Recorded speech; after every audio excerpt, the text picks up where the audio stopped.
ए गाजी तेरे अपूर असरार बंदे जिसने तूने बख्शा है, 100 की खुदाई जाने उनके ठोकर से सहारा है। नदियाँ सिमट कर पहाड़ भी उनके आगे जो झुकाई है। सलाम नमस्कार सत श्री अकाल, मैं आपके साथ कुशवाहा विजय पटेल। जंग में जीतने वाली गाजी कहे जाते हैं। जो लड़ते लड़ते अपनी जान गंवा देते हैं उनको शहीद कहा जाता है।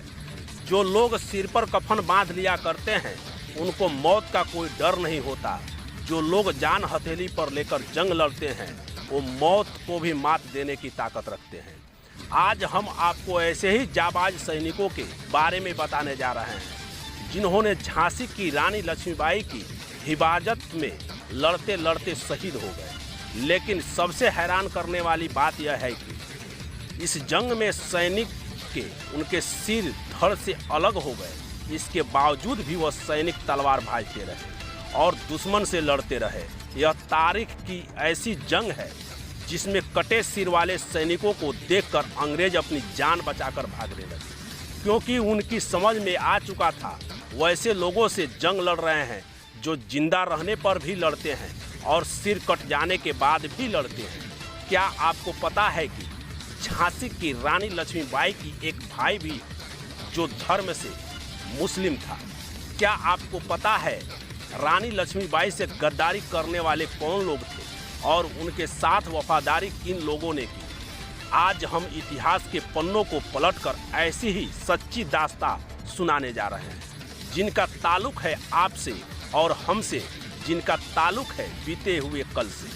बताएंगे आपको और भी सब बहुत कुछ, मगर अगर आप हमारे चैनल पर नए हैं तो हमारे चैनल को सब्सक्राइब करें, बेल आइकन बटन को दबाएं और सीधा अपने मोबाइल पर हमारी खबरों से रूबरू हो जाएं।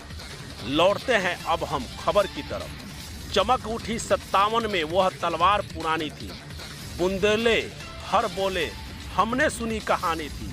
खूब लड़ी मर्दानी वह तो झांसी वाली रानी थी। भारत के इतिहास में झांसी की रानी लक्ष्मीबाई की शौर्य की बेहतरीन यही कविता मानी जाती है जिससे हम लोग बचपन से ही सुनते आ रहे हैं। लेकिन क्या आपको पता है कि लक्ष्मीबाई ने जब अंग्रेजों से लोहा लिया था तो उनका साथ किसने दिया था और उनके साथ गद्दारी करने वाले कौन थे और मरते दम तक उनका साथ देने वाले लोग कौन थे?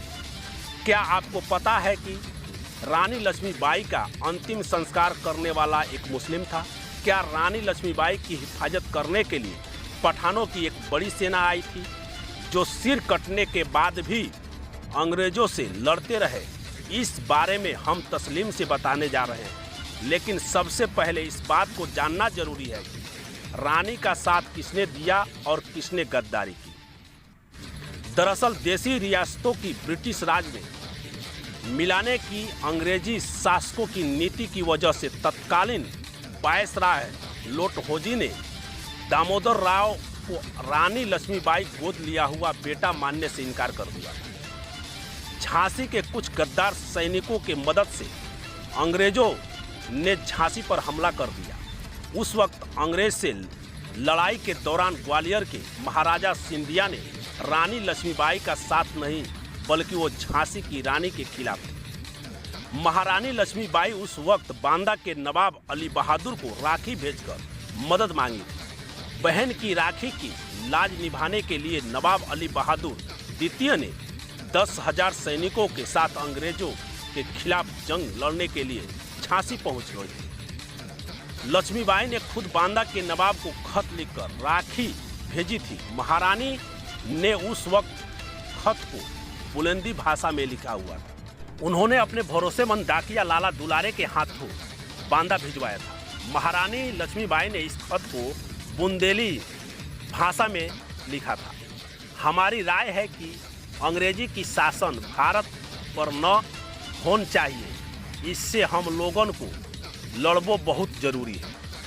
उन्होंने लिखा था कि बहन की लाज खतरे में है, अंग्रेजों ने झांसी को घेर लिया है, मेरी मदद करो। दरअसल नवाब अली बहादुर द्वितीय को अपना छोटा भाई मानती थी। बहन की एक पुकार सुनते ही अली बहादुर अपने 10,000 सैनिकों के साथ जंगलों के रास्ते झांसी रवाना हो गए। नवाब ने लक्ष्मीबाई को झांसी में अंग्रेजों से घिरा देख अंग्रेजी फौज पर हमला कर दिया। तमाम अंग्रेजी फौजी मारे गए। 1849 में बांदा में नवाब अली बहादुर द्वितीय का शासन था, जब अंग्रेजों की फौज झांसी के किले को चारों तरफ से घेर कर तमाम रास्ते बंद कर दिए थे। उस वक्त अंग्रेजों की फौज मंदिर की आड़ लेकर किले पर बमबारी कर रहे थे, लेकिन उधर रानी लक्ष्मीबाई के भरोसेमंद गुलाम गौस जवाबी हमला करते हुए अंग्रेजों के छक्के छुड़ा दिए थे। झांसी की रानी ने भानपुर के राजा अरिमर्दन सिंह को भी मदद के लिए ऐसा ही पत्र भेजा था। अरिमर्दन सिंह ने नवाब के फौज में शामिल होकर मुंह बोली बहन लक्ष्मीबाई की मदद की थी। बांदा स्टेट के नवाब अली बहादुर बाजीराव पेशवा और मस्तानी के वंशज थे और उनके परदादा कृष्ण जीराव पवार बाजीराव पेशवा के पुत्र थे।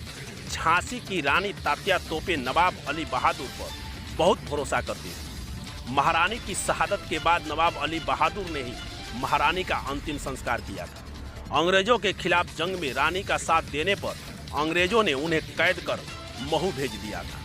बाद में उन्हें इंदौर में नजरबंद रखा गया था। इसके बाद महाराजा बनारस के दबाव में अंग्रेज ने बनारस भेज दिया था, जहां उनका इंतकाल हो गया। अब सुनिए लोहागढ़ के सैनिकों की दास्तां, जिन्होंने सिर कटाकर भी अपने फर्ज को अंजाम दिया। अंग्रेजों ने लोहागढ़ के राजा को गुलामी कबूल करने के लिए खत लिखा था, लेकिन लोहागढ़ के राजा को अंग्रेजों की गुलामी कबूल नहीं थी। झांसी की किले पर अंग्रेजों की कब्जा होने के बाद रानी लक्ष्मीबाई कालपी की ओर बढ़ रही थी और अंग्रेज सैनिक उनका पीछा कर रहे थे। 4 अप्रैल 1858 को रानी भांडेर से होते हुए जैसे ही लोहागढ़ के सीमा पर पहुंची तो लोहागढ़ के सैनिकों ने अंग्रेजी सैनिकों को रोक लिया। उसके बाद दोनों के बीच जबरदस्त जंग हुई। इस बीच रानी लक्ष्मीबाई कालपी के लिए सुरक्षित रवाना हो गई। दरअसल झांसी को लेकर कमजोर होता देख पड़ोसी राज्यों ने भी झांसी पर हमला कर दिया था, लेकिन वीर रानी ने सामने टिकने उनके नहीं पाई। उस वक्त उन रियासतों के बारे में भी लोग जानते हैं। उन्हें मुसीबत के वक्त रानी का साथ देने से इनकार कर दिया था, लेकिन ऐसे वक्त में झांसी में एक छोटे से गांव के छोटे से राजा के सैनिक रानी के लिए अंग्रेजों से खुला मोर्चा लिया था। लोहागढ़ राजा हिंदूपंत के सैनिकों ने 4 दिन तक रानी लक्ष्मीबाई के लिए युद्ध किया, जिसमें सैकड़ों अंग्रेजी सिपाही मारे गए। इस जंग में लोहागढ़ के तकरीबन 500 सैनिक शहीद हो गए, जिसमें सबसे ज़्यादा पठान थे कहा जाता है।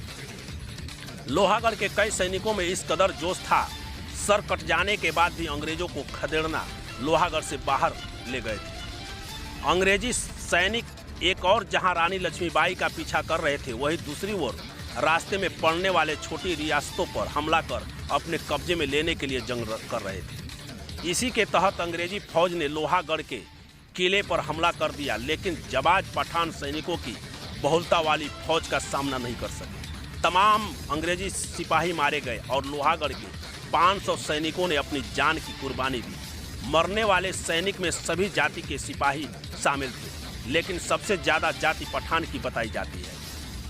पत्रिका की इस रिपोर्ट में लोहागढ़ के वंशजों को बारे में बताया गया है। लोहागढ़ की लड़ाई में शहीदों के वंशज अशरफ खान बताते हैं कि नूर खान और रजाक खान ने दोनों भाई थे जो लोहागढ़ के सेना में थे। इन दोनों शहीदों के मजार पर इस गांव में बनी हुई है, जिस पर हर साल लोग सालाना जलसा करते हैं। पत्रिका ने आगे भी लिखा है, वाहिद खान बताते हैं लोहागढ़ के किले पर जब हमला हुआ था, सिपाहियों ने अंग्रेजों को बुरी तरह से हराकर खदेड़ दिया था। लोहागढ़ के पूर्व प्रधान नबी खान बताते हैं, समथर राजा के एक रेजिमेंट लोहागढ़ में रहती थी। जब रानी ने उनसे मदद मांगी थी तो दोनों सेनाओं के बीच भयंकर जंग हुई थी। लोहागढ़ के सिपाहियों ने इतना जोश था कि सर कट जाने के बाद भी सिपाही तलवार भाज रहे थे और यह नज़ारा देखकर अंग्रेज सैनिक खौफ में आ गए थे। इन सैनिकों के अंग्रेज को लोहागढ़ की सीमा के बाहर खदेड़ा था। यह वो गाजी हैं जिन्होंने अंग्रेजों को खदेड़ दिया था।